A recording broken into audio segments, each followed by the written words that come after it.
Hola, bienvenidos a Jornada de Fe, Catecumenado C15. Empecemos en el nombre del Padre, del Hijo y del Espíritu Santo. Amén. Una ética coherente de la vida. Margarita nació en 1287 en el seno de una familia noble de Italia. Era ciega, tenía una joroba, una pierna más corta que la otra y la cabeza alargada y deforme.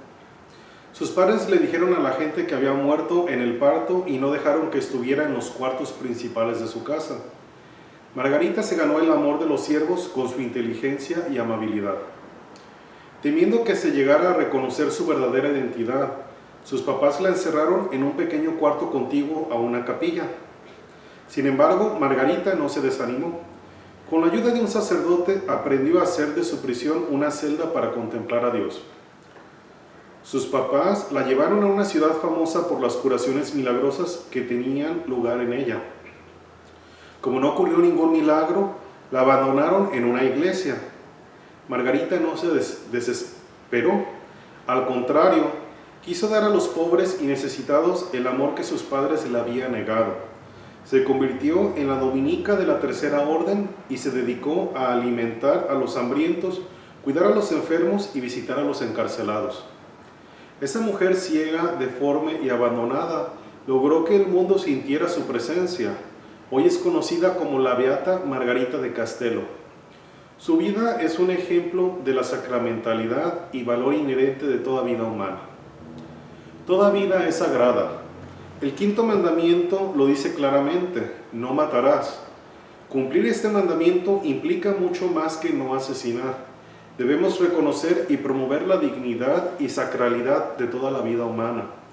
El cardenal Joseph Bernardin llamó a esta reverencia integral hacia la vida una ética coherente de la vida, la cual incluye la oposición al aborto, las masacres o los genocidios, la pena de muerte y otros pecados contra la dignidad de la persona humana. También abarcan el apoyo a los programas sociales que alimentan a los hambrientos, dan una casa a los sin techo y que ayudan a los ancianos y a los inmigrantes.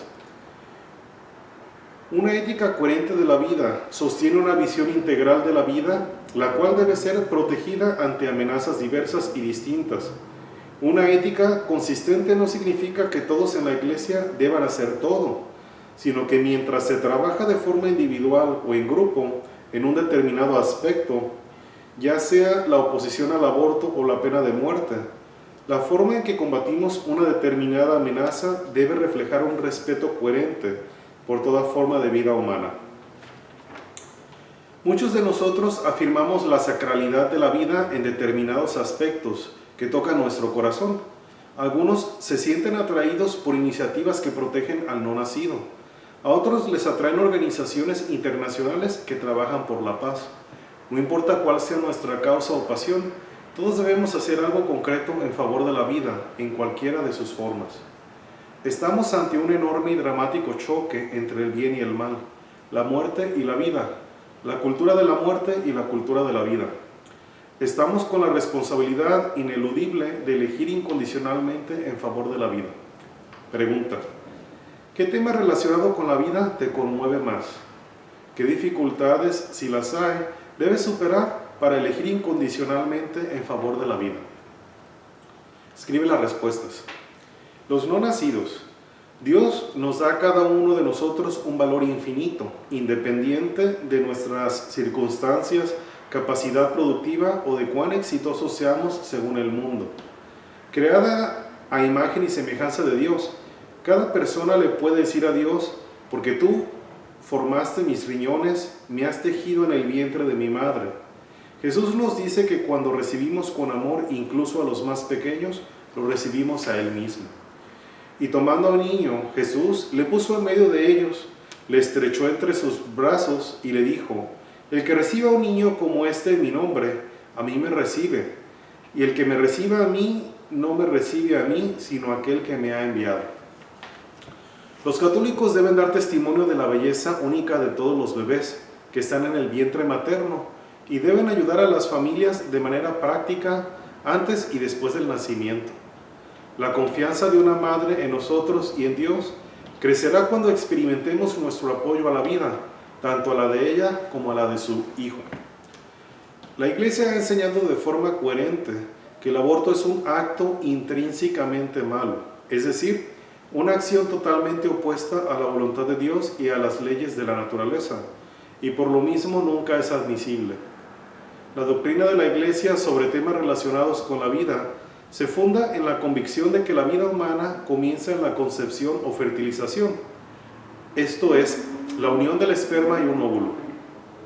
En ese momento viene la existencia de un ser único con alma y dignidad propia. Esto tiene implicaciones morales en una serie de prácticas médicas, investigación con células madre, clonación humana, algunas técnicas de reproducción como la fertilización in vitro y la inseminación artificial. En general, estas técnicas implican la creación y subsiguiente destrucción de embriones humanos. Sin importar la finalidad, la intención o el método, se elimina una vida humana y por lo mismo son inaceptables. Porque ha de ser tratado como una persona desde su concepción, el embrión debe ser defendido en su integridad, atendido y cuidado médicamente como cualquier otro ser humano. Eso es del Catecismo de la Iglesia Católica, el párrafo 23-23. Pregunta: ¿de qué forma tu parroquia apoya los esfuerzos para terminar con el aborto y para ayudar a las mamás con embarazos problemáticos? Si no sabes, pregunta y escribe tu respuesta. Los que sufren y los que padecen alguna incapacidad. Para el doctor de Grecia antigua, Hipócrates, ayudar a la muerte de una persona no formaba parte de la práctica médica. Jamás daría a nadie medicamento mortal, por mucho que me soliciten, ni tomaré iniciativa alguna de este tipo. Es el juramento hipocrático. Las actuales prácticas médicas han suscitado retos para el problema de la vida y la muerte. Al contar con mayores posibilidades para tratar y manejar el dolor, muchos tienen dificultad para determinar qué es lo correcto. Donde la juventud, el placer y la autonomía se presentan como ideales, el sufrimiento se ve como algo que debe evitarse y como algo carente de sentido. Algunos sostienen el derecho a morir, a escoger el momento, lugar y método de la propia muerte. La enseñanza católica afirma claramente que la eutanasia, esto es, el asesinato deliberado de un enfermo o incapacitado, es un acto intrínsecamente malo. Retirar los cuidados ordinarios como la alimentación y la hidratación a bebés o adultos incapacitados con la intención de matarlos nunca está permitido. Nada ni nadie puede autorizar la muerte de un ser humano inocente, sea feto o embrión, niño o adulto, anciano, enfermo incurable o agonizante. Pregunta: ¿de qué forma preserva la dignidad de la vida el dejar a Dios decidir cuándo ésta debe de terminar? Medítalo y escribe la respuesta. Las víctimas inocentes de la guerra. Dios nos creó para vivir en armonía, mientras la enseñanza católica ha permitido siempre la legítima defensa ante una invasión injusta. La naturaleza de la guerra moderna ha incrementado considerablemente la necesidad de trabajar por la paz. En el siglo XX, marcado por las dos guerras mundiales y el uso de las bombas atómicas, la doctrina social de la Iglesia ha hablado con frecuencia de la guerra y la paz. La encíclica del Papa Juan XXIII sobre la paz entre los pueblos subrayó la dignidad humana, los derechos y los deberes como el único fundamento posible para la paz. La Constitución Pastoral del Concilio Vaticano II, Gaudium et Spes, declaró: la carrera de armamentos es la plaga más grave de la humanidad y perjudica a los pobres de manera intolerable. En el siglo XXI ha habido actos terroristas, guerras civiles, genocidios y guerras entre las naciones. En un discurso de enero del 2003, el cuerpo diplomático, mientras los Estados Unidos se preparaba para la guerra contra Irak, el Papa San Juan Pablo II afirmó no a la guerra. Esta nunca es una simple fatalidad, es siempre una derrota de la humanidad. Más recientemente, el Papa Francisco dijo: la guerra nunca es un medio satisfactorio para restablecer la justicia y alcanzar soluciones equilibradas a las discordias sociales y políticas. Toda guerra es al final, como afirmó el Papa Benedicto XV en 1917, una masacre sin sentido. La guerra arrastra a los pueblos a una espiral de violencia que una vez desatada es difícil de controlar. Destruye lo que varias generaciones han construido con esfuerzo y crea las condiciones para injusticias y conflictos incluso mayores. El delincuente convicto. La Iglesia Católica trata de encontrar un equilibrio entre la justicia y la misericordia. En el caso claro de asesinato, la justicia haría que la pena de muerte fuera lícita. Sin embargo, la misericordia aconseja la clemencia. Cristo siempre consideró que toda la vida era preciosa y valiosa. Él vio cada vida como creada a la imagen y semejanza de Dios. La Iglesia Católica nos desafía a hacer lo mismo. En el Catecismo de la Iglesia Católica 2267 se menciona: la dignidad de la persona no se pierde ni siquiera después de haber cometido crímenes muy graves. Se han implementado sistemas de detención más eficaces que garantizan la necesaria defensa de los ciudadanos, pero que al mismo tiempo no le quitan al reo la posibilidad de redimirse definitivamente.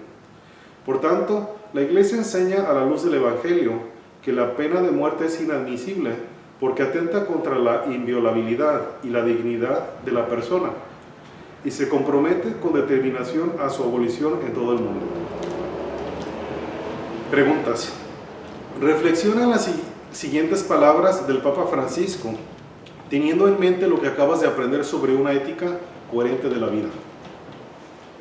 Las víctimas inocentes del aborto, los niños que mueren de hambre o bajo las bombas, los inmigrantes que se ahogan en busca de una mañana, los ancianos o los enfermos de los que se quiere prescindir, las víctimas del terrorismo, de las guerras, de la violencia y del tráfico de drogas, el medio ambiente devastado por una relación predatoria con el hombre, con la naturaleza. En todo esto está siempre en juego el don de Dios, del que somos administradores nobles, pero no amos. No es lícito, por tanto, eludir dichas cuestiones o silenciarlas.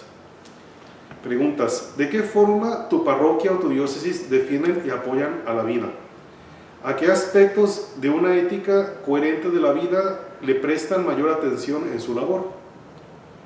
¿De qué forma tú puedes involucrar más en la promoción de una ética coherente de la vida? ¿Con qué problemática te gustaría comenzar? Entonces medítalo y responde. Con eso terminamos en el nombre del Padre, y del Hijo, y del Espíritu Santo. Amén. Hasta luego.